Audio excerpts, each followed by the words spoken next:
ഞാൻ എൻ്റെ ഒരനുഭവം ഓർക്കുകയാണ്. ഹരിയാനയിൽ ഞാൻ പഠിച്ചുകൊണ്ടിരുന്ന കാലത്ത് വലിയ തണുപ്പത്ത് തവളക്കുവ എന്ന് പറയുന്ന സ്ഥലത്ത് നിന്ന് ഞാൻ 5 രൂപ കൊടുത്ത് ഒരു കോട്ട് മേടിച്ചു. അത് മദാമ്മയുടേതാണോ സായിപ്പിൻ്റേതാണോ എന്ന് അന്നും ഇന്നും എനിക്കറിഞ്ഞുകൂടാ. ആ കോട്ടിൻ്റെ കൈക്ക് എൻ്റെ കൈ നീളത്തേക്കാൾ ഏകദേശം 1/2 അടി നീളക്കൂടുതലുണ്ടായിരുന്നു. പക്ഷേ അതെനിക്ക് വലിയ സന്തോഷമായിരുന്നു. എൻ്റെ കൈവിരലുകളിൽ തണുപ്പ് അടിക്കുകയില്ലല്ലോ. എൻ്റെ കാലുകളിൽ ഷൂസ് ഇല്ലാതിരുന്നതുകൊണ്ട്, സോക്സ് ഇല്ലാതിരുന്നത് കൊണ്ട് ഈ തണുപ്പത്ത് കാൽവിരലുകളിലെ രക്തം ചത്ത് കട്ട പിടിക്കുമായിരുന്നു. ഞാൻ കിക്കർ മുള്ളുകൊണ്ട് അത് കുത്തി പൊട്ടിച്ചു കളയുമായിരുന്നു. ഒരു ദിവസം തുണി കഴുകുവാനായിട്ട് ഞാൻ അലക്കുകല്ലിൻ്റെ അടുക്കിലേക്ക് ഇരുന്നു. സർഫ് ബാക്കറ്റ് എൻ്റെ കയ്യിലുണ്ട്, ബക്കറ്റുണ്ട്, പഴയ തുണിയുണ്ട്. തുണിയൊക്കെ ഇട്ട് വെള്ളം ഒഴിച്ച് പാക്കറ്റ് കുലുക്കിയിട്ട് ഒന്നും വീഴാനില്ല. അത് കാലിയായിരുന്നു. ആ കല്ലിലെങ്കിലും അല്പം സോപ്പുണ്ടോ എന്ന് ഞാൻ നോക്കി.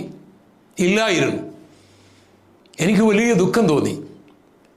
അമേരിക്കയിൽ നിന്നും ഓസ്ട്രേലിയയിൽ നിന്നും ഇംഗ്ലണ്ടിൽ നിന്നും കേരളത്തിൻ്റെയും ഇന്ത്യയുടെയും പല ഭാഗങ്ങളിൽ നിന്നും പഠിപ്പിക്കുന്ന അധ്യാപകന്മാർ, 10ലധികം സ്റ്റേറ്റുകളിൽ നിന്ന് പഠിക്കുന്ന വിദ്യാർത്ഥികൾ, ഇവരുടെ മധ്യത്തിൽ തുണി കഴുകാതെ എങ്ങനെ പഠിക്കുമെന്ന് ഞാൻ ചിന്തിച്ചുകൊണ്ടിരിക്കുമ്പോൾ അന്ന് ഗ്രേസ് സെൻ്ററിലുണ്ടായിരുന്ന ഒരു ഡ്രൈവർ ഉണ്ടായിരുന്നു, പേര് കുഞ്ഞുമോൻ. അദ്ദേഹം എൻ്റെ അടുക്കിലേക്ക് വന്നിട്ട് ഒരു 10 രൂപ തന്നിട്ട് പറഞ്ഞു, ബ്രദറിനെ അന്വേഷിച്ച് നടക്കുകയായിരുന്നു, ഇതെൻ്റെ ദശാംശമാണ്. ആ തുക എനിക്ക് വലുതായിരുന്നു. ഞാൻ അതുകൊണ്ട് 75 പൈസ മുടക്കി തലമുടി വെട്ടിച്ചു, സോപ്പ് മേടിച്ചു, വസ്ത്രം അലക്കി. പിന്നീട് ദൈവം എന്നെ വളരെയധികം അനുഗ്രഹിച്ചു, ഉയർത്തി.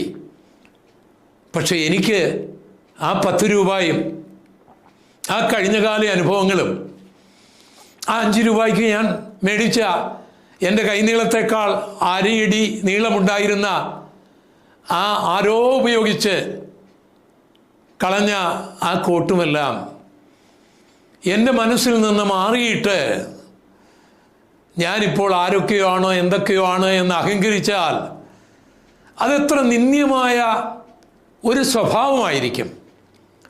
പ്രിയപ്പെട്ടവരെ, ദൈവം പറയുകയാണ്, നിന്റെ കഴിഞ്ഞ കാലങ്ങളെ ഒന്നും മറക്കരുത്. ദൈവം നിന്നെ ഉയർത്തിയ കാര്യങ്ങൾ മറക്കരുത്.